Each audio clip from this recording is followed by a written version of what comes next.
Good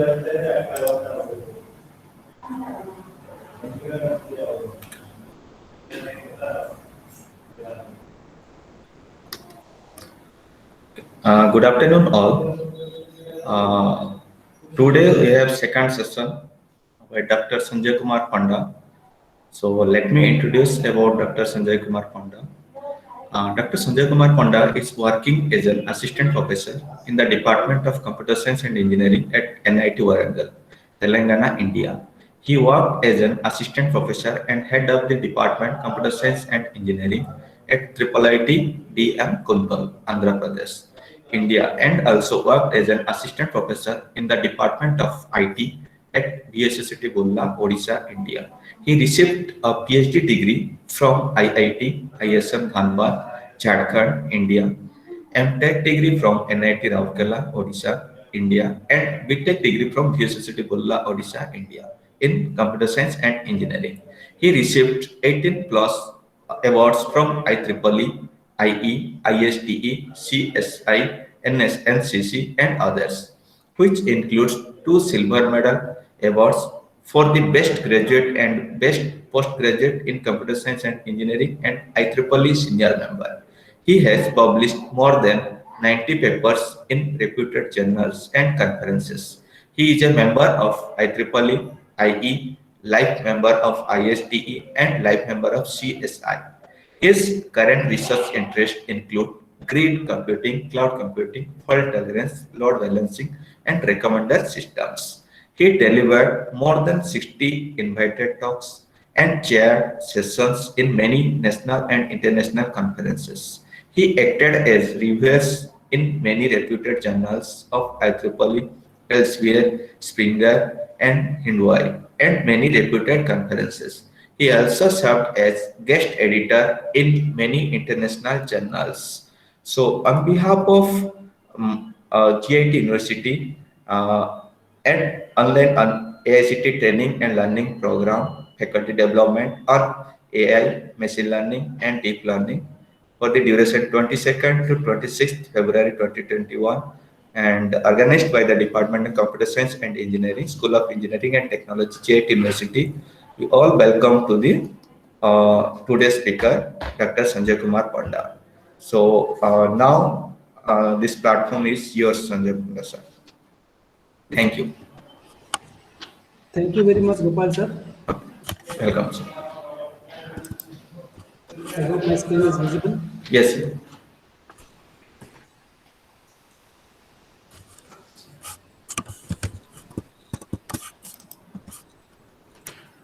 So, good afternoon, everyone.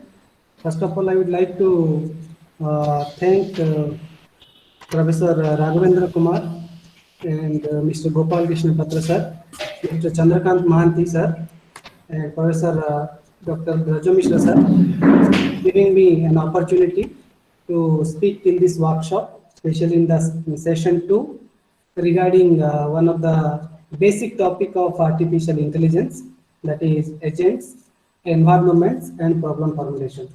In fact, whenever you are defining a particular problem in artificial intelligence, so we are focusing on different types of agent, or we are looking into what kind of environment where we are going to put that particular problem, and whether that particular environment is static or dynamic.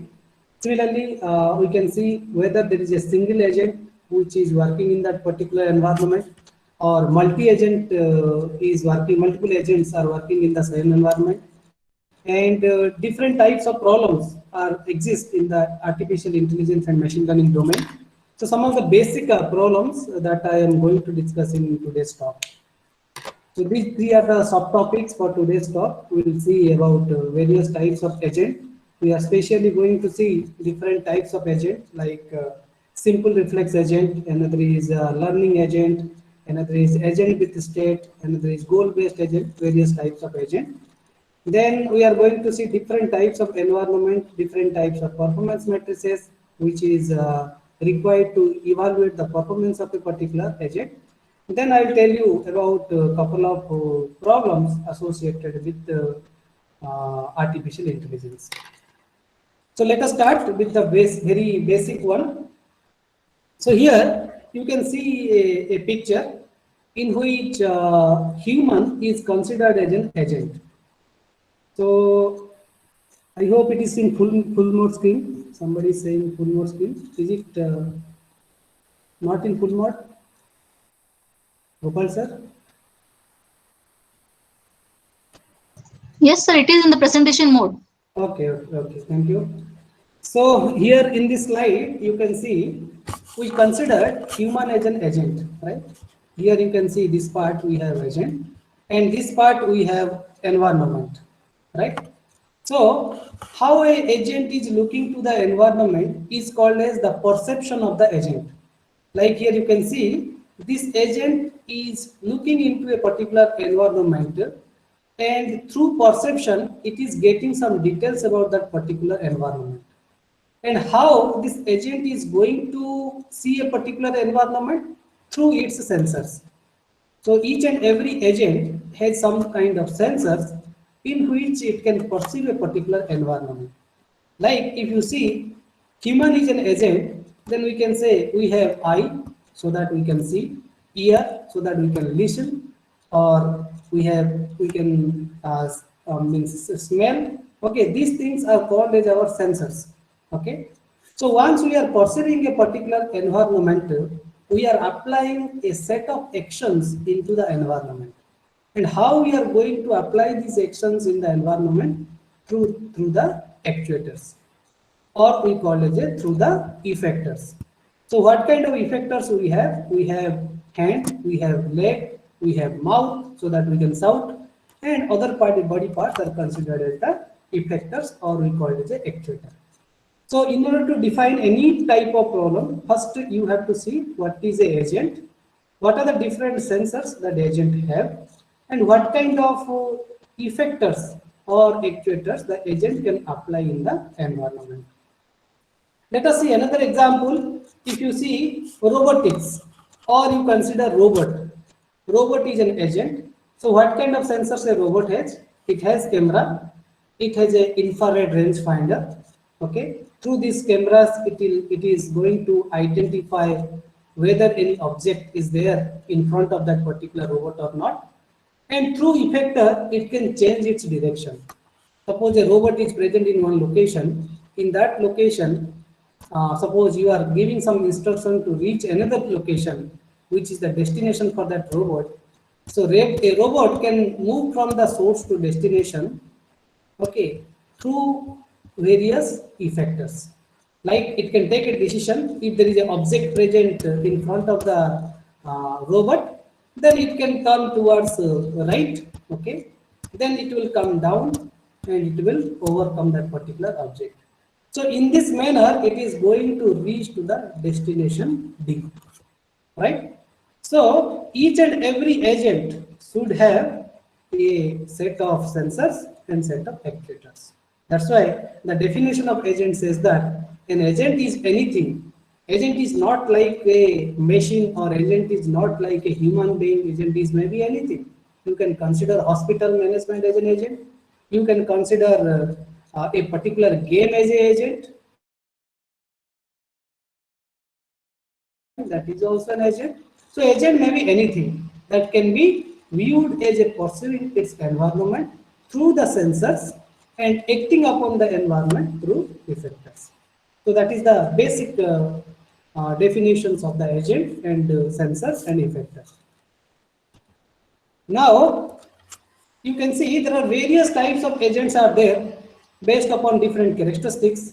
One of the characteristics, if you go for what kind of a prediction we can expect from an agent, one of the thing is called as a rational agent. So a rational agent is one that does the right thing.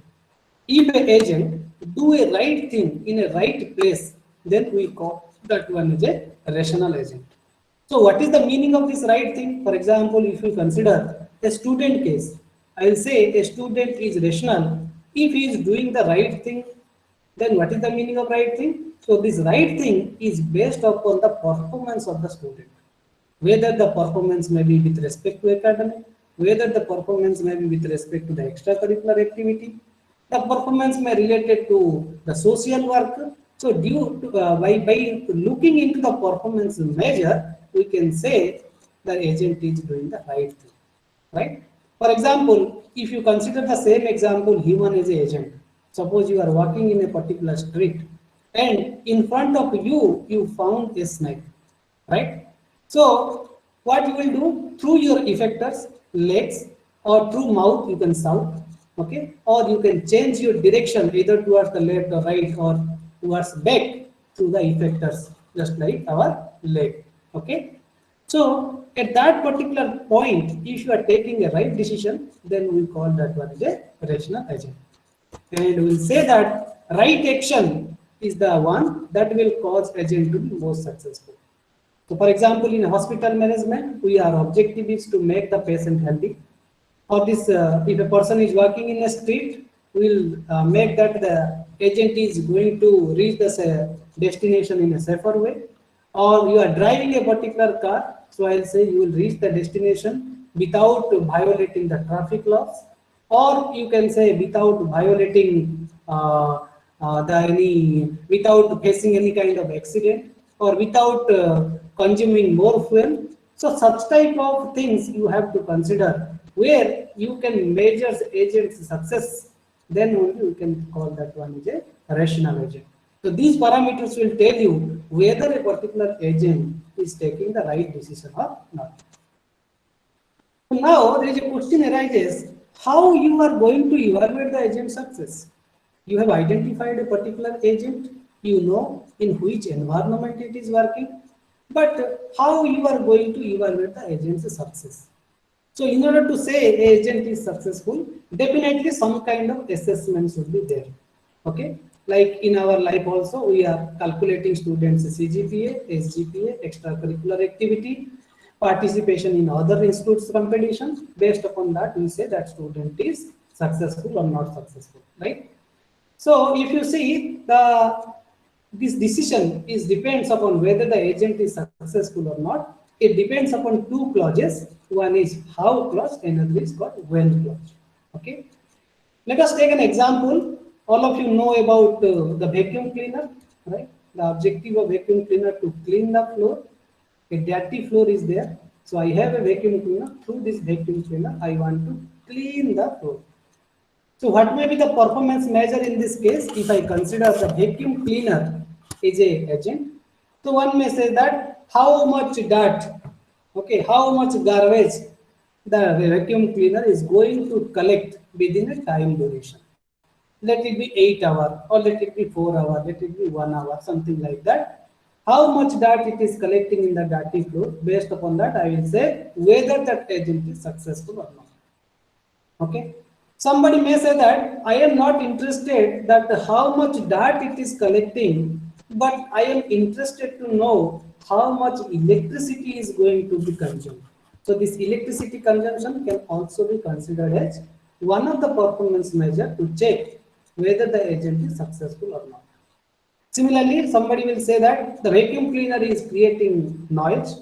So if the noise generated by the vacuum cleaner is less, then we can say that agent is successful, right? Similarly, another performance measure can be that we can say we are going to give highest mark to a particular agent, that is the vacuum cleaner, if it is not only cleaning the floor but also do windsurfing. Okay, so with respect to a particular agent, in order to evaluate its success, whether it is how clause or when clause, you have to identify some performance measure by which you are going to decide whether that agent is successful or not. Right? Now let us come to the when clause. What when clause says, how we are defining the performance measure and we are going to assess that particular agent. But it is saying, when clause saying, if we measured how much dirt the agent has cleaned up within the first hour of the day, it is going to do a 8-hour shift, but I want to see that in the first 1 hour, how much cleaning is done by this vacuum cleaner, right? Or in the when clause, it is also having a utility function. The utility function means you have to reward the particular agent or you have to punish a particular agent. Like whenever you are playing a game, whether it is a chess or a cricket or anything, you can see one point is there, like 2 points you are avoiding per match. If a person, if a particular party or if a particular team wins a particular match, then he got 2 out of 2, right? Other party got 0 out of 2. If the particular party is going to lose that match, is going to get 0 by 2. Or if the match is drawn, then you are equally dividing the point to both parties. So such type of things are called as your utility factor of the agent, right? So here, if you see, if a particular agent is working fine and working in a better way, you have to reward that particular agent. But if the vacuum cleaner is working consistently, it is not improving its work, then we have to punish them, right? Then only the when clause will be satisfied, right? If somebody is doing well for a particular organization, you have to reward it. If somebody is not doing, then you have to punish it, right? Or you have to see some of the alternative methods by which you can say that particular agent will start working, right? So with these two factors, you are going to check whether the agent is successful or not. Now, the next type of agent is called as your omniscient agent. So the omniscient agent knows the actual outcome of its action. Suppose you will say that you are in a particular junction and you are in a dilemma that whether to turn left or to go straight or to turn right, right? So you have decided that let us move towards left because left side is having less traffic from that particular junction. Okay.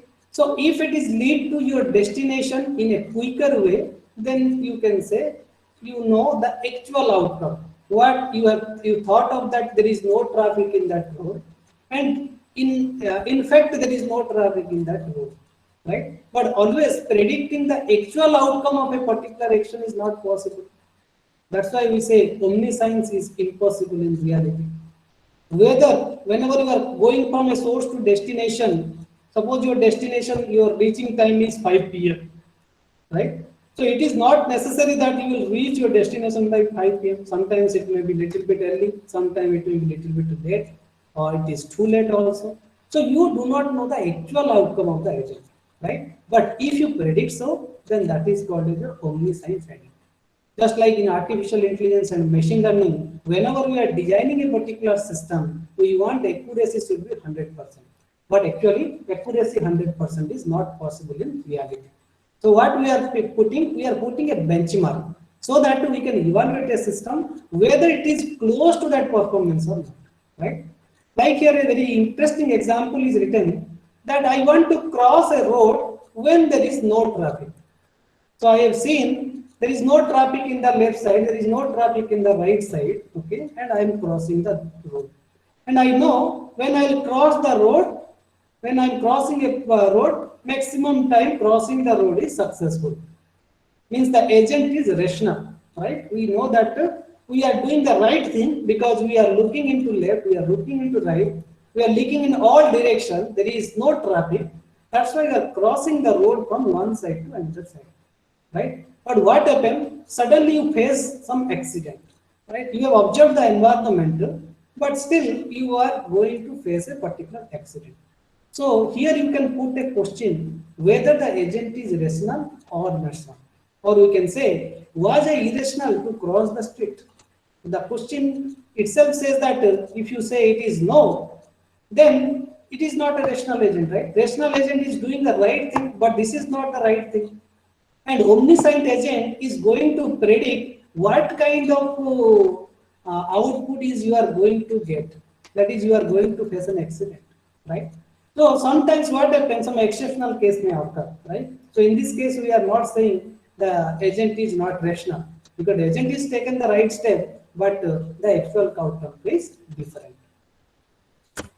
Now, what is rational at any particular time is depends upon the 4 type of things, right? First thing is we are going to evaluate the performance measure because this performance measure is going to tell you whether a agent is successful or the agent is not successful, Just we have seen there is a how clause, there is a when clause. By looking into this, we can calculate the performance of a or the degree of success of a particular agent. Second one is everything that the agent has perceived so far. Like we are saying, the people, you can say the older people are more experienced. Why? Because the scenarios they have seen in their life, we have not seen that much scenarios in our life, right? That's why we are saying everything the agent has perceived so far. It may happen that some of the event is not perceived by old people, that is perceived by new people, right? So such type of perceptions you want to maintain in a record. You want to maintain what is the input in line with what is the output. So whatever things you have perceived, that you are maintaining in the form of a table, which we call as perceptual history. So whenever a new incident is happen, you are maintaining a new entry in the perceptual history and you are recording that thing. The reason of recording this thing is that if in future, if the similar case may happen, then you will refer to this case, accordingly the output will be generated. It is similar to a court case, right? Whenever you will appeal a particular thing in the Supreme Court, okay, they are going to check that whether such an incident happened in past or not. If such incident is there, what is the circumstance? Okay, so based upon that, they can make a particular judgment, right? So similarly, here also in the agent case, we are maintaining the complete perceptual history, okay? And we are also maintaining the percept sequence, what kind of sequence the agent has followed by which this output has occurred. Or if the agent has taken this step, which is different from the previous step, what should be the circumstance? So that is the second thing you have to observe. The third thing is the agent knows about the environment. What kind of things the agent is aware of the environment. It may happen that the environment is completely new. Like whenever you are visiting a new city, you are not aware of that particular city, right? Or it may happen that some part of the city was visited by you. So you can say, I know that environment partially, right? So what is the knowledge of the agent with respect to environment also depends when you want to evaluate whether an agent is rational or not. The last one, the action the agent can perform. You cannot apply all kind of action at any point of time. Like if I will take a very small example, like you have played this 3x3 game, right? Puzzle game. So for example, you are present in this box, okay? So only option that is applicable for this particular box is that you can move up or you can move right, right? But if you are present in this square, okay, then you can apply up operation, down operation, left operation, right operations. 4 things are possible, right? Okay, or if you are present in this location, then up, right, down operation is possible. So all type of operations cannot be possible for a particular agent. Depending upon the state, you can say whether an agent can perform a particular action or not. So we are basically focusing on these 4 things in order to address what is rational at any point of time for a particular agent. Now come to another one that is called as ideal rational agent. I told you rational agent is doing the right thing. Omniscient agent is going to tell you what is the actual outcome, or it is aware of what is the actual outcome, which is not possible in reality. So now another type of agent that is called as ideal rational agent. So what is ideal rational agent? So this agent should do whatever action is expected to maximize its performance measure. See, we are saying right thing. Right thing means we have to see the laws and regulations. We have to see what is good for the environment, what is bad for the environment. Based upon that, you can define whether a thing is right or wrong. But ideal rational agent says that you have to do the work in order to maximize the performance measure. For example, I want to reach from a source to destination, and I want to reach the source to destination as lesser time as possible. So what I can do? Sometimes I can break the traffic rules. Okay. Sometimes I will go in a one-way road also I am going in that particular road. So by breaking this, what is my performance measure? The time should be minimum. I am achieving my performance measure, but this is not the right thing, right? So that is the rational agent. If it is right thing, then that is a rational agent. But ideal rational agent says that you can do any actions which is expected to maximize your performance measures. Like I have violated various traffic rules and I reached my destination in a lesser time, right? So this is based upon, sometimes this is also depending upon the percept sequence. Okay, maybe whatever action you are applying, that is already there, already such type of incident may happen. So we are going to look into that percept sequence. Based upon that, we are working in that particular environment. So if something is already there, like in your life, if some incident has already happened, if the same incident happened, is going to happen, then you are aware of that particular situation, right? Which is called as your complete perceptual history. So if you know about a particular system, if you know all possible solutions, then we can say that particular agent has lost his autonomy. Why we call? Because you know, like if you take a gate, digital gate, then you know that if it is 2 input, then there are 4 possible values, right? So if you know what is the outcome of all 4 possible values, you know no other input is possible. That means whatever built-in knowledge you have or whatever complete perceptual history you have generated, that is the case which is going to happen in the future. There is no other case is going to come in the future, right? So in that case, you can say your agent has lost autonomy. That's why in order to make an agent successful, everything should not be retained in as a complete perceptual history, right?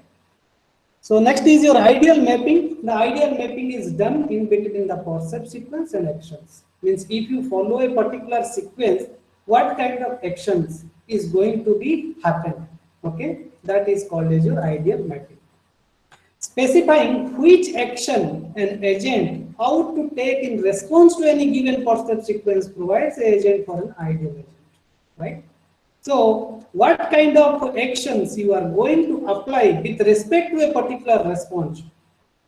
How you are going to know this response? This response you are going to know through the percept sequence. Then only you can say that is called your ideal agent. So let us take a small example to clarify this idea. So you can see there is a table here, and in the right side there is a procedure, right? For example, X is considered as a percept, right? And Z is called as my action. What it meaning? The meaning of this particular table is, if I take a X value here, and if I put that value into this particular procedure, then I am going to get the value of Z. And it is saying if the value is 1, then I am going to get the Z value is also 1, right? So for example, you have first time, whenever you don't have any perceptual history or built-in knowledge, what you are going to do? You are going to put this 1.0 into this particular procedure. Okay, and you are going on evaluating this expression. You take Z value as 1.0. You are calculating 1 square minus 1 modulus is less than 10 to the power minus 15. Yes, 0 is less than 10 to the power minus 15. Then you will come inside. You are going to calculate Z is equal to Z minus Z square minus X divided by 2Z. Something you are calculating and you are returning that Z value, and you are getting the Z value and you are recording here, okay, in the action table. Similarly, if you tested with 1.1, you are going to get this one, 1.2 case you are getting, 1.3 case you are going to get like this. For example, if your limit or if your range is in between 1.0 to 1.9, okay, the value is 1.0 to 1.9. Okay, and if I will consider after decimal point only 1 digit you are going to consider, then I have the complete perceptual history. Means whatever the possible input is there, all I have generated.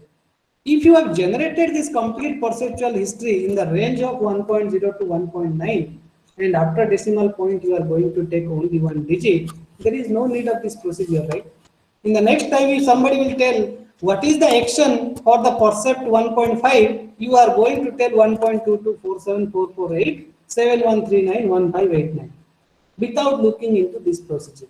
So at that time, what will happen? Your knowledge, your agent's knowledge is restricted to this complete perceptual history. It is not going to get the knowledge from this particular procedure, right? That's why it says, if the agent actions are based upon the completely on built-in knowledge, that is, autonomy needs no attention to the percept, then we say agent lacks autonomy, right? For example, another example you can see here, the time difference between India and Australia is 6 hours. Suppose you are traveling from India to Australia, right? And you wear a particular watch, right, which shows Indian Standard Time. So when you reach to Australia also, it is also showing the Indian Standard Time only. So now there is two problems, right? One problem is why the clock is not changed to Australian Standard Time. Second one is, first is with respect to that clock design. The clock design should be in that manner so that it is able to send something, let's say GPS location. Based upon that, it is going to update that thing. Okay, that may be with respect to the clock, or that may be with respect to the clock designer. Okay, so here it says the intelligence seems to be the clock designer rather than the clock itself. The clock is not designed in such manner, right? So here you have to give the credit or the plus and minus everything to the clock designer. If the clock designer has designed the clock in such a manner that it is going to automatically set the clock into a particular time zone, then we can say it is having complete built-in knowledge, right? But in this case, the agent is going to lose its autonomy, right? But in this case, there is a scope of improvement is there, right? So agent can work in a particular environment. Based upon that, it can set, or we can manually set the thing, so that still we are depending upon our procedure, whatever we have seen in the case of the mathematical expression case also, right? So it is not necessary that you will explore all the possible number of percepts and their respective actions in order to make an agent intelligent agent, right? Okay. Now, based upon the structure of the intelligent agent, okay, and it is going to divide it into 4 different types of agent, okay, and this agent is defined in the terms of 2 things. One is architecture, another is program. And you can see the relationship between the agent, architecture, and program is agent is equal to architecture plus program, right? So let us see some of the cases to clear our idea. Let us see a particular problem. Our problem is, let's say, medical diagnosis system. Okay, we want to find a solution for the medical diagnosis system. So our agent type is medical diagnosis system. So what are the percepts in the case of medical diagnosis systems? Symptoms, patients, okay, patient's history is also the percept. So by looking into these symptoms of a particular patient or the history of a particular patient, a doctor is going to suggest some kind of test, and doctor is going to ask some kind of questions. Okay, based upon that, the doctor is going to tell what kind of treatment is required to a particular patient. So what should be your goal here? The goal is the agent, that is your patient, medical diagnosis system. Lot of agents are there, multiple agents are there. Doctor is also considered as an agent. So our objective is to make the agent, that is patient, should be healthier, and cost should be as minimized as possible, right? So what environment you are going to apply this particular problem or this particular agent type? You can apply in hospital management, where patient is agent, doctor is agent, and the entire hospital cleaning is also your goal, right? So with respect to a particular agent type, you have to define what should be the concept, what is the action, what is the goal, what is the environment. Let us consider an interactive English tutor. I am taking another example. Interactive English tutor, what may be the concept? Typed word. Okay, you will type a particular word, based upon that it is going to respond. So what is the action? It is going to print exercises. It is going to tell whatever sentence you have typed, whether it is correct or not. What are the possible synonym for that particular word? What should be the paraphrasing for that particular sentence? So that are the set of actions. What is the goal? The goal is our score should be close to 100. We have to maximize our students' score. Okay. And what kind of environment? A set of participants who are using the interactive English tutor, they are present in the environment. Okay. So with respect to a particular agent type, you have to define these terms. Okay. There is a question arises, why not just look up the answers?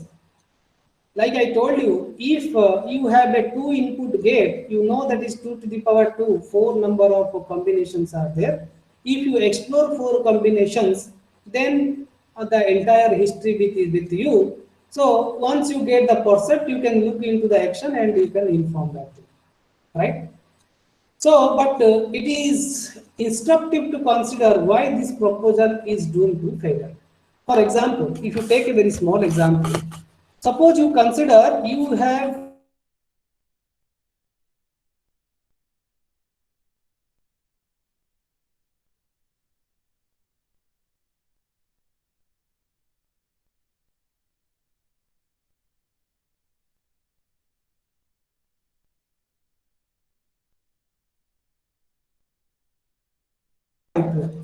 so calculating 16 to the power 512 is difficult, right? So let us take 10 to the power 512. You know, 10 to the power 512, whatever number is coming, it is less than your 16 to the power 512, right? So 10 to the power 512 means what? 1 followed by 512 number of zeros, right? So if you want to solve this particular problem, my voice is audible. Somebody is saying my voice is not audible. Yes, audible, audible. Okay. Yes. So if it is 10 to the power 512, so 1 followed by 512 number of zeros, right? That many number of solutions are possible. So if I create a perceptual history with 1 followed by 512 number of zeros, number of combinations, and assume that for each combination you require a storage of 1 byte, then assume that how much storage or how much processing also later time of you are going to do processing. So how much processing is required. That's why looking just the answer is not the solution. Okay. As another example, whatever consider in this particular slide, we are playing chess, right? In chess, you know, the total number of entries possible in the chess case, that is 35 to the power 100. So if you take 35 to the 100 entries into a particular system, it is going to tell you what action you are going to take in each and every scenario. But what is the demerit in this case? Going for 35 to 100 is, first of all, it is not possible due to storage limitation, due to processing limitation, and it is also taking a long time for the designer to build the table. Designing this many tables is difficult. Searching for a particular percept in order to find its corresponding action is also not possible, right? And in this case, the main one is the agent is going to lose its autonomy, right? That's why we are not looking into find a solution by just looking into the answer. And if why we are not going to tell each and everything to the agent, because tomorrow maybe new situation is going to come, right? Like in quantum computing, people are saying at a time you can capture 2 values, right? If such a scenario is going to come, then the agent is going to lost in a particular environment. That's why we want to give a subset of the cases to the agent to learn a particular environment and going to work irrespective of the input given to that particular environment, right? Even if in this case you have the agent a learning mechanism, you are giving some kind of learning mechanism, like we are talking about machine learning, go for supervised learning, unsupervised learning, reinforcement learning. It could have a good degree of autonomy, and it would take forever to learn the right value of the all table entries. If you are going for that, it is not feasible, right? That's why we are not looking into the answer directly. For example, another example here you can say in the taxi driver case. What may be the percept? The percept may be our GPS, percept may be camera, percept may be the speedometer, percept may be who is there in front of our car, who is crossing the road, everything may be percept. So based upon that, you may accelerate, you may initiate the braking, you can decide whether to switch on a particular thing or not, or whether you are talking with your co-passenger, then whether you talk will know. It depends upon what kind of situations you are relying, right? And what is our objective? The objective is to save, fast, legal, comfort trip, and maximize the profit, right? As I mentioned earlier also, in the taxi driver case, you can consider a set of performance measure. One performance measure is considered as the correct destination. If your taxi is reaching to the correct destination through a, let's say, GPS location, then you can say, yes, I am satisfied. I am satisfied in that particular case. Somebody says that no, it should not be the correct destination only, but I am also interested for less fuel consumption. Okay, I am also interested for minimizing the trip time. I am also interested for you should minimize the violation of traffic laws. I am also interested for maximizing the safety and passenger comfort, right? So sometimes we are relying on a single objective, and sometimes we are going for multi-objective functions as well, where our objective is to balance both the things. We are not only going to reach the destination in a shorter time, but at the same time, we have to also see that fuel consumption should be less, or trip time should be less, or violation of traffic laws should be less. And the type of solutions you are suggesting to a particular agent may not be a good solution in each and every case. For example, you can see you have suggested a particular solution for a taxi driver which is applicable if the driver is sitting towards right. If the driver is sitting on the right, then that solution is applicable. But when you go to other countries where the driver is sitting in the left, like Britain and Japan, your solution may not work. Your agent may fail, right? If you are looking into the complete perceptual history, and if you have a complete built-in knowledge or perceptual history, the link will fail, right? The link is going to fail because you have given the complete history without the learning mechanism or without left anything. So whenever your situation is going to change in an unexpected way, so your agent will lost autonomy, and agent will lost in the environment as well, right? That's why we are not looking into the answer. So based upon different types of agent is divided into 4 types. First one is called a simple reflex agent. Another one is called as model based agent. Third one is goal based, utility based agent. And the last one is learning based agent. So I am going to tell you in the form of diagram so that it is more clear. Come to simplex reflex agent. If you compare this diagram with the first slide diagram, I told you there is an agent, and agent is going to perceive a particular environment. How agent is going to perceive this particular environment? Through the sensors, right? And after perceiving a particular environment, I am looking that there is a snake in front of me. So I perceive it through my eye, right? Through my sensors. So what I will do, I have to change my direction. Okay. So how I am going to change my direction? Through the effector or through the actuator. If there is an actuator is there, then I am going to apply some kind of actions through this actuator or effector. Is there any question? Okay. So for example, here you can see the simple reflex agent relies on the condition action rule. Condition action rule is nothing but our if then clause. What our if then clause says? If then clause says that if this condition is satisfied, then only you perform this one. If the condition is not satisfied, you need not worry about that thing. So here we are putting a question, what the world is like now. The world is like, in my case is a human being case, I am seeing a snake in front of me. Okay, so that is the world like now, right? then what should I ask? What action I should do now? So you have to change your direction. So if you represent this simplest reflex agent, in order to take what kind of action you can apply to that particular environment, you have to build a condition action rule or a knowledge base where a set of condition action rules are there.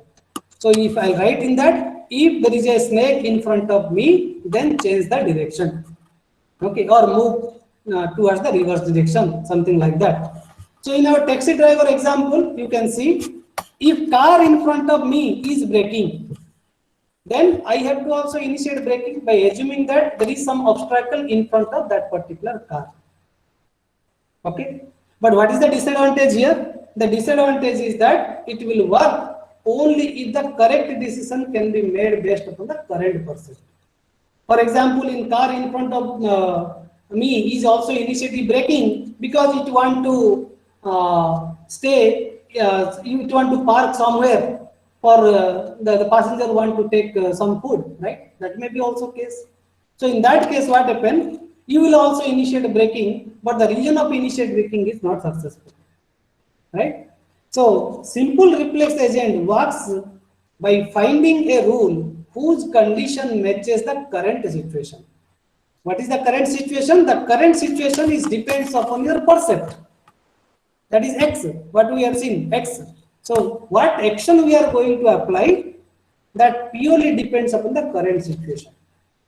Once you know the current situation, then doing the action associated with the rule. That is called as your simple reflex agent.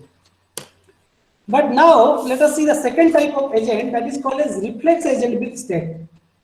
So here you can see the same diagram is there.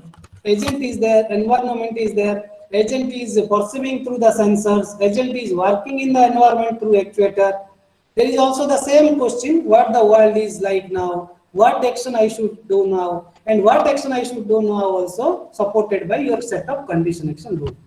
However, we are representing this thing with a set of states. Okay, we are representing these things by a set of states. Like here you can see what the world is like now is depends upon a set of states, right? It may happen that the snake is moving towards left, so you are present in the right side, you have seen that snake, but that will not harmful. So you have to design that thing into a set of states. So in the previous case, simplest reflex agent, the current situation is only focused on the percepts. The current situation is only focused on the percepts. But in this case, our current situation is depends upon the percepts as well as our internal states. By looking into these two, we are going to provide a solution. Okay, and it is also supported by how the world evolves and what my action do. For example, if I tell you move towards left, but moving towards left is not possible at that particular situation. That's why these clauses you are going to support you in the case of reflex agent, because they are going to represent each and every internal state. So by looking into that, you can take a particular action associated with that rule. Let us see the third type of agent. The third type of agent is called goal-based agent. The goal-based agent, we are putting another question here. You can see what it will be if I do action A. For example, car in front of me is initiating braking. So simplest reflex agent says that you also initiate braking. But you may also find a solution. You can turn towards right and you can cross that car also. If you plan to do so, then you have to ask a question, what it will be like if I do action A. If I move towards right and I'm trying to cross that car, whether I will face any accident or not, that is going to be decided through this particular question. Or if you see in a particular road junction case, a taxi can be turned towards left or right or go straight. So you have to ask this question, what it will be like if I do action A. If I am moving towards left, whether I will reach the correct destination. If I am moving right or go straight, whether I am going to reach the correct destination or not. So that will define you the goal-based agents. The last type of agent you are going to see here, that is called as a utility agent. Okay. Although if you go for goals, it depends upon, you can see here, there is a supporting clause, that is goal. Previously it is supported by condition action rule, but here it is pointing to the goal. The goal may be a quicker drive, safer drive, more reliable drive, and cheaper drive. Sometimes we have a conflicting goal as well. Like we have seen in algorithm paper also, there is a time space trade-off, right? If you minimize the time, space is increasing. If you minimize the space, time is increasing, right? So sometimes when you want to minimize a particular objective, other objective is going to other objective may also may face a problem, right? One you want to minimize, other is maximizing. Okay, so speed and safety both are conflicting goals. Okay, there is always a trade-off between two different objectives. They may not be in the same direction. You don't want to minimize both. Okay, you may want to minimize one thing, maximize another thing, or you may maximize both things, minimize both things. So based upon that, you have to decide some conflicting goal, and it is based upon that utility function. As I mentioned, utility is going to be set up. Like for example, as a equilibrium condition, you can say 50% for the first goal, 50% for the second goal. Okay, and none of which can be achieved with uncertainty. We cannot say that if you go for 0.5, it will be balanced, right? Sometimes we want to emphasize more in a particular objective, less in another objective. That's why importance of the goal is very much important in the case of goal-based agent.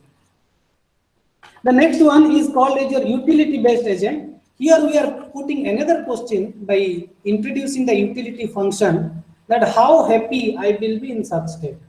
If I am turning towards left, let my correct destination, I'll reach my correct destination, but it takes another 20-30 kilometers more. Then my question is says that whether I'm happy in that particular state or not. And whether a particular agent is going to be happy or not, that depends upon the reward and penalty factor, which we call as utility function, right? And none of the agent, till now we have seen 4 different types of agent, that is simple reflex agent, model based agent, or simplex agent with states, goal based agent, and utility based agent. And none of the agent deals with any learning component.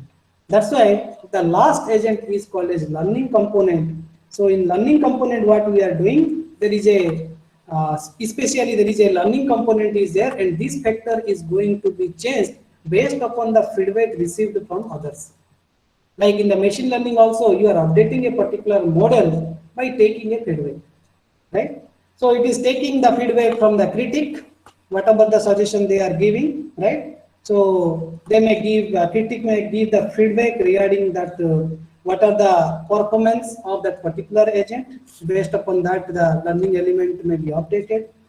And this learning element is also responsible for making improvements with respect to various iterations. In iteration 1, its performance may be bad, but if you go for a couple of iterations, its performance may be better, right? And obviously, if you go for more number of iterations, definitely you are closer to the solution. And the problem generator, this component is responsible for suggesting various kind of actions that will lead to new and informative experience, right? So in this way, the learning agent is different from other 2 agents. The next one is, let us see the second part, that is called as environment. We have seen environment because agent is working in a particular environment, but this environment may have several properties. First property is called as accessible and inaccessible. So if a agent sensory, that is the sensors that the agent has, gives it access to complete state of the environment. If you know whatever environment your agent is working, you know the complete history of that particular environment, or what are the possible state in this environment, then we call it accessible. Like if I will give you a chessboard, I will tell how many squares are there, so you know how many squares are there, right? So that is completely accessible. But when you are doing taxi driving, you do not know the complete state, right? So that is called as inaccessible, right? Now The second one is called as your deterministic and non-deterministic, right? So if the next state of the environment is completely determined by the current state, then we call it a deterministic. Like in the simplest reflex agent case, your action is purely dependent upon the percepts. If a particular percept is satisfied, then only you will do the corresponding action. If the car in front of me is braking, then I have to initiate the braking. So my next state is purely depends upon the current state. Okay, then we call that one as deterministic. But if you have other solutions, then you can say this is non-deterministic. Similarly, there is another property that is called as your episodic and non-episodic. If an agent is working in a particular environment and this complete history from source to destination, if you can divide into some parts, then we call it that is episodic. Okay, otherwise it is not called as episodic, right? For example, taxi driving case. Again, I am taking the example. Taxi driving, it is not episodic. But when you go for part picking robot, a robot is there, it is picking the parts from various coordinates and it is building a particular product. So obviously that is episodic, because I will tell you pick the part A, then pick the part B, pick the part C, pick the part D, then only you can build the things, right?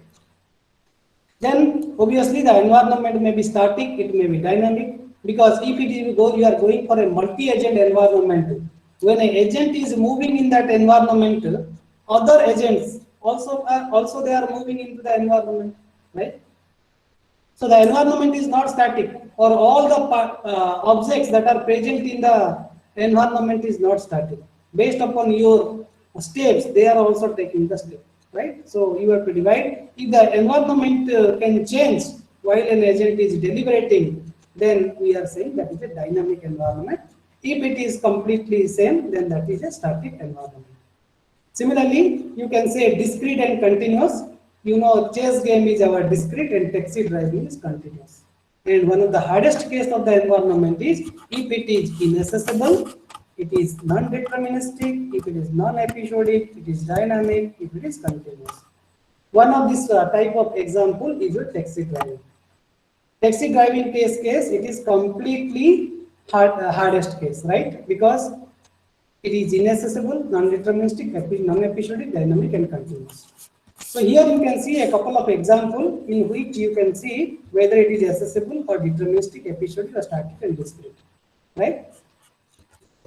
Now come to the third part, that is called as problem formulation. So for a particular problem, whether it is a research problem or artificial intelligence problem, that defining that a problem is the more than 50% job. If you define a particular problem clearly, then the solution is you are very close to that particular solution. How you are going to identify a particular problem and how you are going to find a solution to a particular problem, that is going to tell us the problem solving, right? So in order to solve a problem, the very first thing we should know, that is called as goal. What is the goal of that particular problem? Like a mathematical equation, you are solving an equation to determine the value of x and y. So that is your goal. And how you are going to achieve that particular goal, that is called as a problem, right? So the problem solving agent, this is another type of agent, it is going to find a set of sequence of actions which lead to a desirable state. If the agent is going to take the particular steps or a sequence of steps, then it is going to reach to a particular state which is desirable for that particular agent, right? And formulating this goal is again depends upon your condition action rule or goal, or based upon which state you have, based upon the percepts. Based upon that, you can take the steps in a particular situation. So we have formulate, search, and execute phase design for the agent. And after formulating the goal and problem, the agent call a search procedure to solve it. Suppose I will tell you have to find a particular key which is missing in this particular area. So goal is defined, problem is defined, environment is defined. So you have to apply a search strategy in order to find the key from a particular place. Okay. Now you can see there are 4 different types of problem. One is called as a single state problem. Single state problem is deterministic and fully observable. Fully observable means you know all the states of the complete state of the environment is known to you, right? Second one is called as multi-state problem, that is non-observable because you cannot predict, because when you take a particular step in multiple state, you may reach to one of the possible state, right? You may reach to one of the possible state, that is not only the step. Third one is called as a contingency problem, in which it is non-deterministic and environment is partially observable. The last one is called as your exploration problem, that is called as your unknown state space. You are not aware of the boundary of that particular environment, or we call this is a online search. We are searching an environment without knowing what is the boundary of that particular search. So I'll tell you an example, small example to clear this particular idea.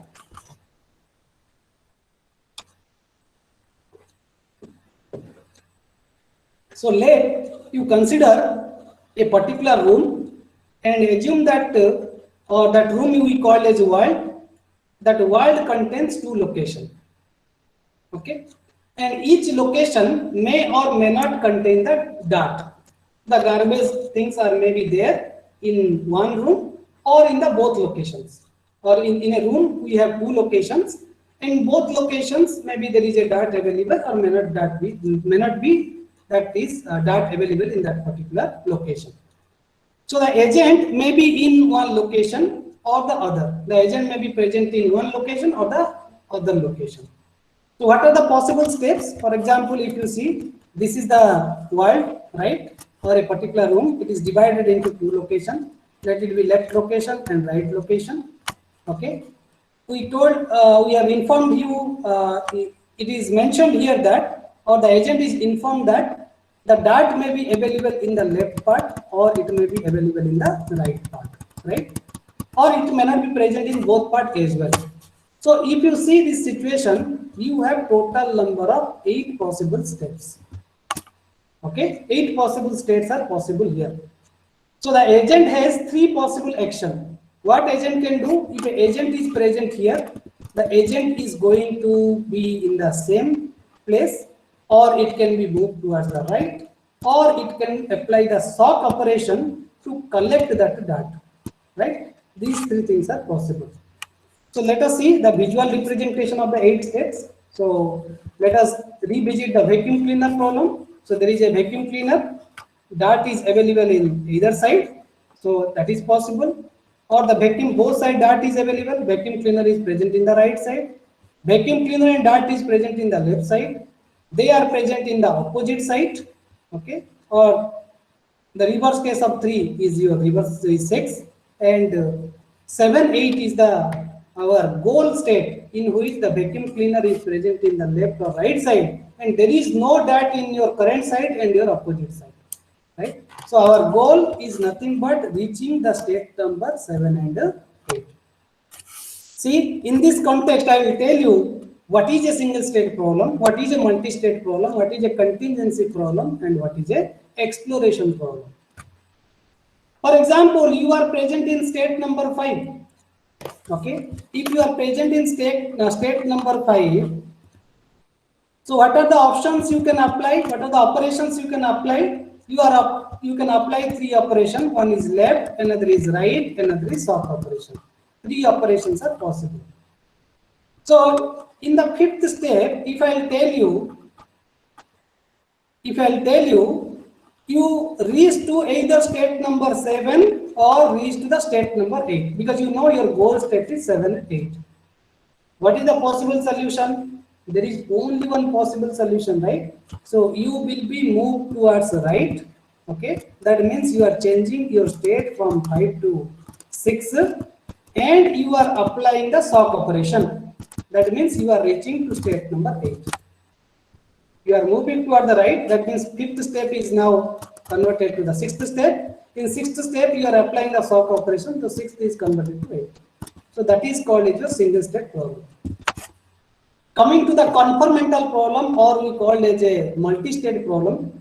For example, you are present in state number 1357, or you can present in any state. Okay. Suppose you are present in state number 1. Okay, I am taking any state from 1 to 8. I will tell you to apply right operation. So I am saying, irrespective of the state, if you apply right operation, you will be reached into 2, 4, 6, 8 state. See here, if you are 1, you are applying right, so you will be, your picture is like to be the second state. If you are present in third, applying right operation, so it is same as your step number 4. If you are present in 5, then it will be look like 6. If you are present in 7, it is 8. Or if it is 2, applying right operation, that is a self loop. You are present in the same step. 4th case also self loop, 6th case also self loop, 8th case also self loop. Such problems are called as a conformal problem. Third one is called as a contingency problem. Contingency problem says that if there is no dirty surface, okay, if you are applying sock operation, so the carpet is dirty. So sock can directly, sock can dirty a clean carpet. So what is the solution you are giving here? You are going to move towards right. From, if you are present in state number 5, you are going to move towards the right. Hello.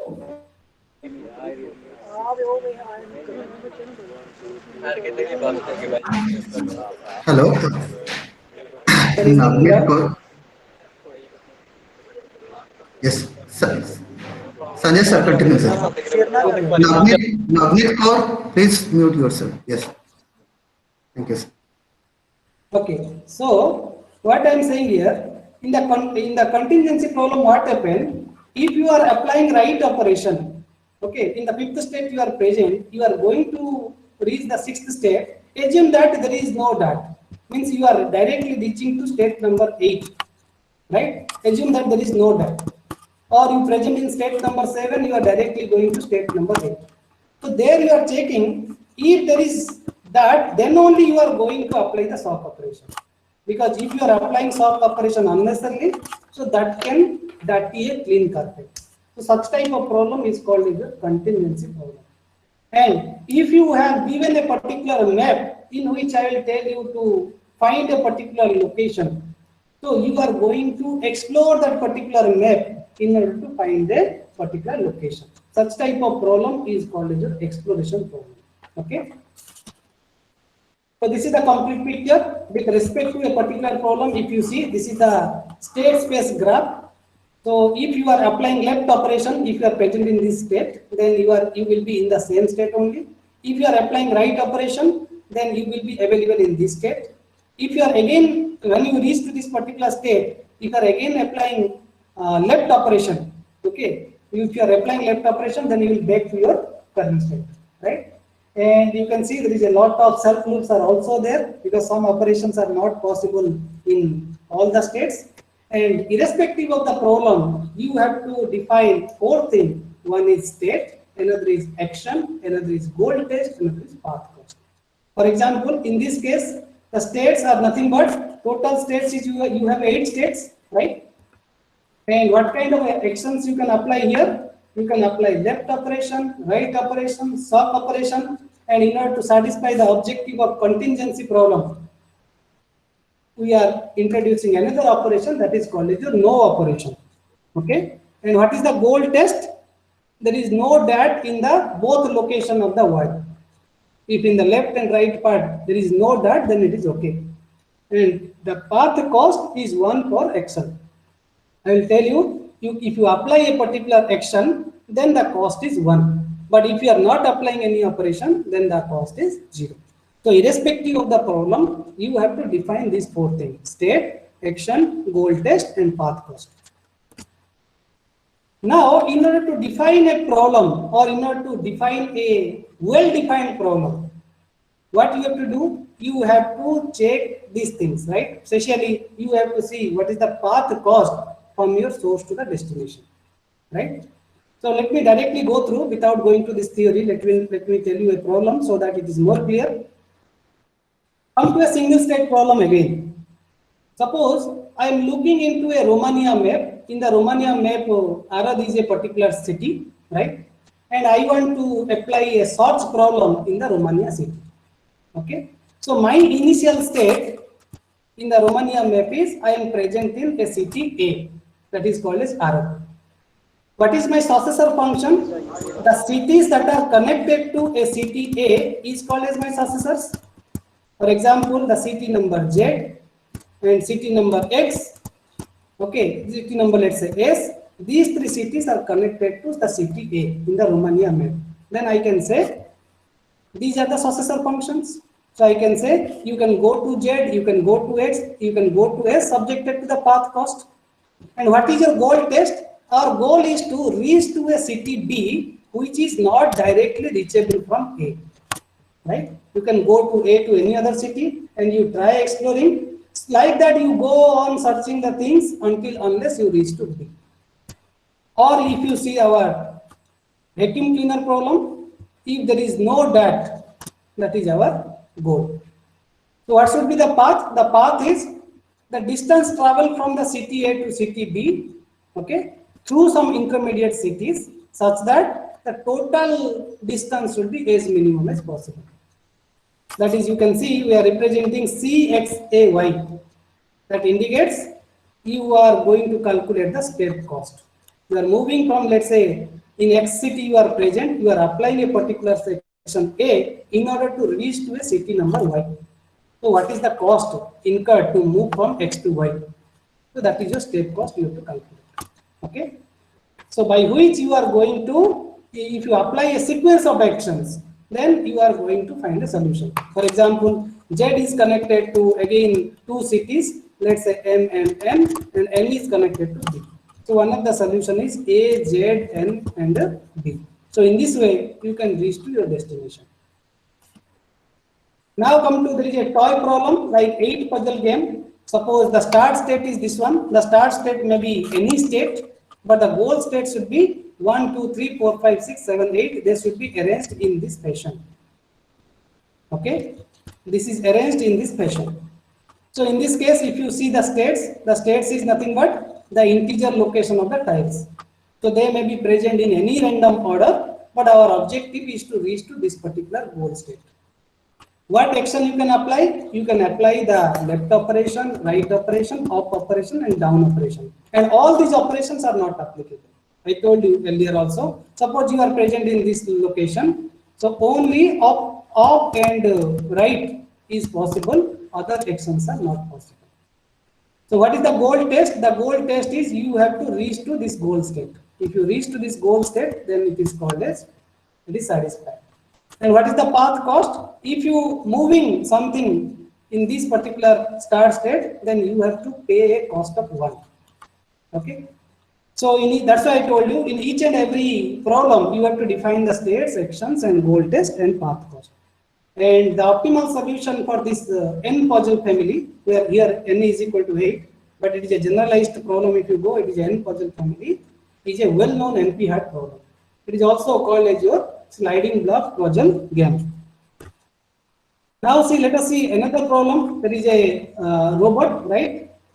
The robot is used to prepare a particular, let's say, product, and the products are available in various places. It is going to collect the products so that you are going to state the different coordinates. Okay, the real valued coordinates of the robot joint angles. These are the states. So through this, it is going to pick one by one items, and it can assemble a particular product.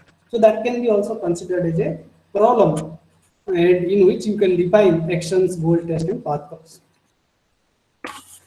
There is another very popular problem that is called as your 8-queen problem. The problem is that in a chessboard you have to place 8 queens in such a manner that no queen is going to attack any other queen. And for your information, I want to tell you this queen is attacking in 3 directions.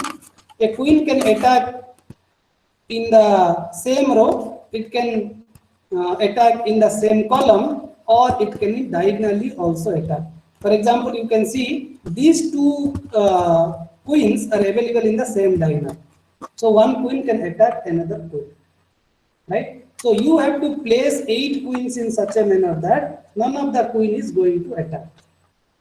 So you can say you have to place this particular problem in which you can see total number of possible sequences you are going to find. The total number of possible sequences 64 to the power 8, and 64 to the power 5 is also not a small number.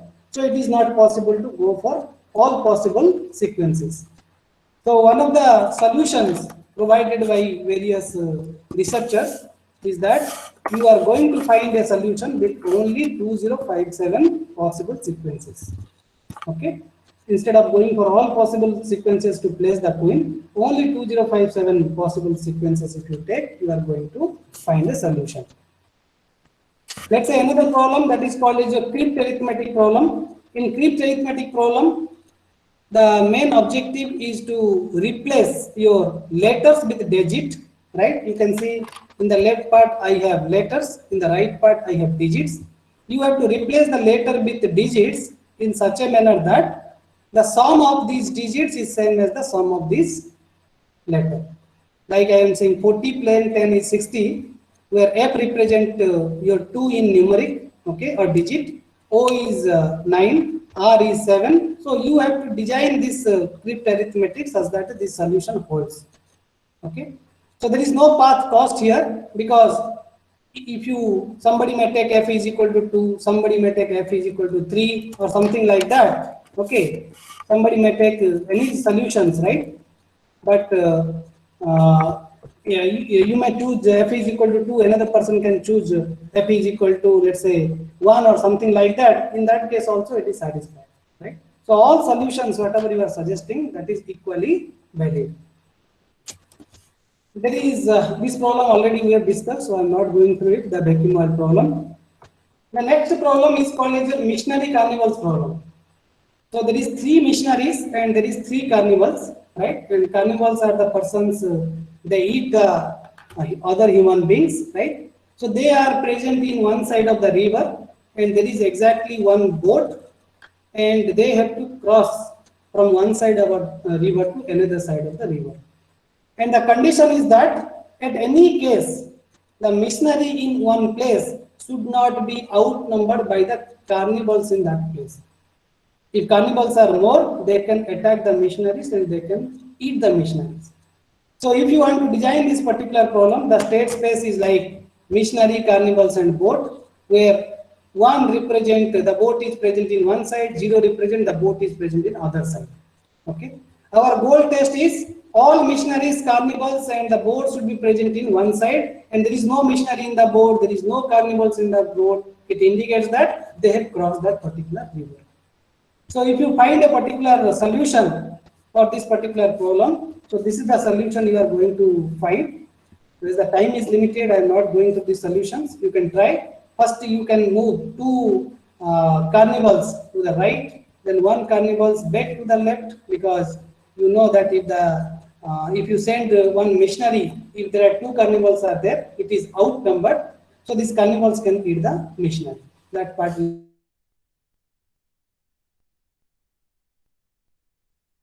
a very interesting problem we have seen. So there is a 4-gallon job and there is a 3-gallon job. You have 2 jobs. One capacity is 4 gallon, another is 3 gallon. Okay, and we assume that a water pump is there, and you have unlimited water. Right? There is no scarcity of water. So by the help of this water pump, you can fill the 4-gallon or 3-gallon jug, right? You can use 4-gallon jug to fill 3-gallon jug, or you can use 3-gallon to 4-gallon, or you can directly take from the pump also. Our objective is to make how can you get exactly 2 gallon of water in the 4-gallon jug. And the condition is that there is no marking in the 4-gallon jug or 3-gallon jug. There is no absolutely, there is no marking, but you have to make 2 gallon of water in the 4-gallon jug. So if you go for this particular problem, So we are taking x and y, where x represent the 4-gallon jug, y represent the 3-gallon jug. Okay, and x value lies in between 0 to 4 because the capacity is 4 gallon. It may be empty, it may be full also, or it may be in between that. Similarly, y is also in between 0 to 3. Our initial state is 0 or 0. And what is our goal state? Our goal state is the 4-gallon jug should have 2-gallon water, right? And there is no condition for the 3-gallon jug, so we are writing y. It may be 0, it may be 1, it may be 2, it may be 3. So in order to represent the operators, you can say, suppose I will tell fill 4-gallon jug.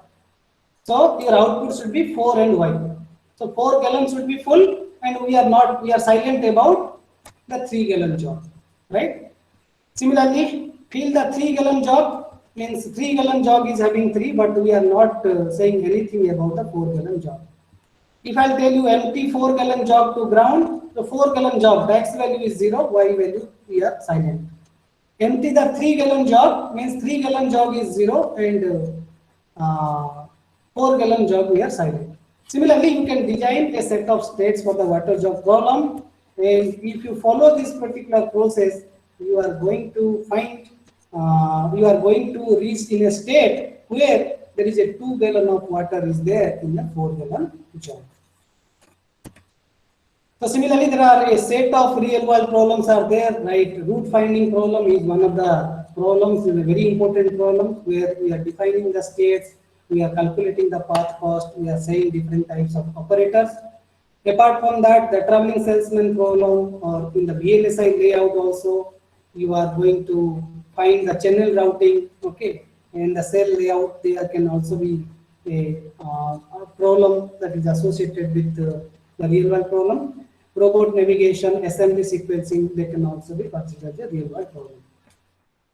For example, is I told you, in order to find a solution to a particular problem, you can see the CTA we are exploring. So whenever you are exploring the CTA, you are going to get 3 different cities.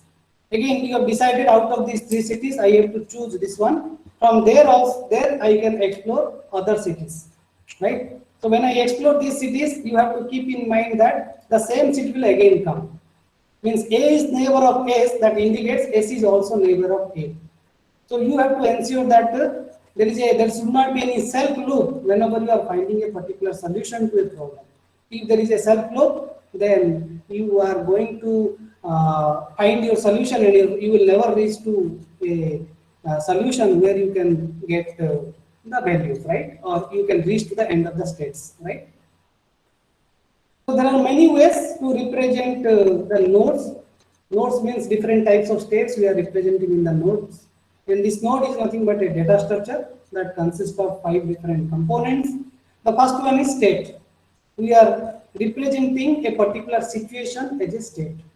Okay, in a particular environment or in a state space, whether it is a known state space or unknown state space, we are defining various states. So the node in the search tree that generated this node is called as parent node. Like if you can see here, the source node is your error, the city error. The city error is called as your source node, right? So once you have explored this city, you are going to get 3 different cities. Third one is operator. Which operator you have applied to reach to that particular state. The operator is nothing but you can calculate path cost, you can calculate the fuel consumption, you can see whether there is a toll gate is there or not. So based upon that, you have to choose a particular operator. And the number of nodes on the path from the root to this node also, that is called as the depth of the node also, you need to find, right? And finally, the path cost from the initial state to the node, you have to determine in the whenever you are finding the solution to a particular problem. Okay, so this is all from my side. These are the references you can go through. So if you have any questions, you can ask now.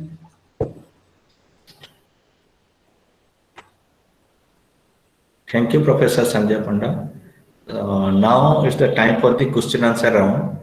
So any participants having any query, you may directly unmute and ask, else you just put it in the chat box.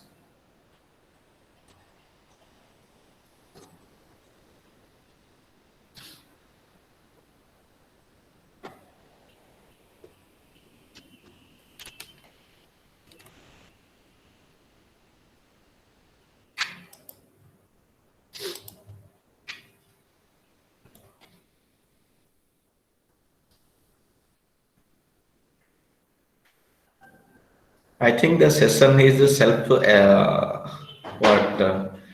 self-explanatory. So there is no query from any of the participant end.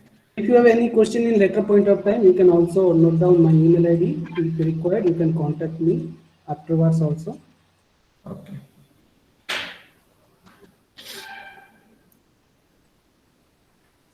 Okay. And now I hand over this mic to Professor Debra Dansana. So. Okay. Thank you, Professor Sanjay sir. Good afternoon, all. Now it's time to share. Thanks to the beautiful participant for session 2. I'd like to extend thanks to our today's session 2 speaker, Dr. Sanjay Kumar Panda, Assistant Professor, Department of Computer Science and Engineering, NIT Warangal, India, for his valuable talk on agent environment and problem formation. He discussed about the different types of agent and how the agent are going to perform the action in the environment, idea mapping, structure of intelligent agent, nature of the environment. So I'd like to thank the AICT Atal community, GIT University Authority, faculty and participant. Thank you all. Have a nice day. Okay.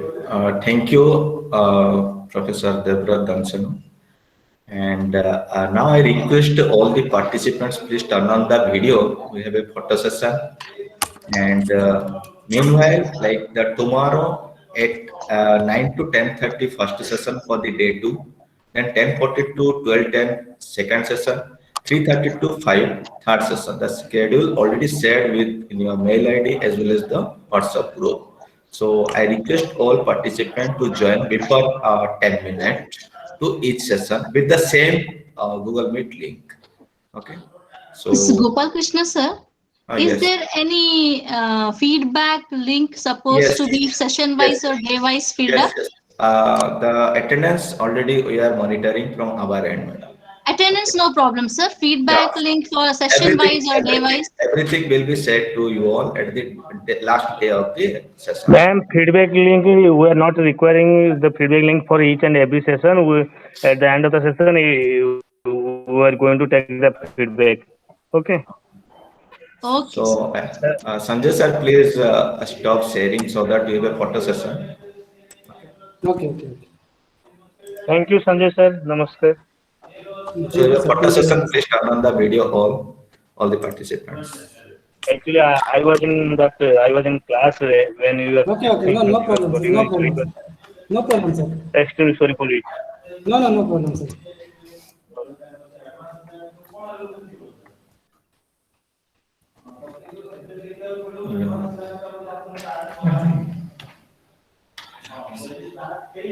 Okay, thank you all. Again, we'll meet in the tomorrow by 8:50 to the same Google Meet link. Okay. Okay, thank you, everyone. Yeah, thank you. Thank you, sir. Thank you, Sanjay sir, and thank you, participants. Tomorrow by morning we are having 2 sessions, and then in the evening, second half, we are having one more important session.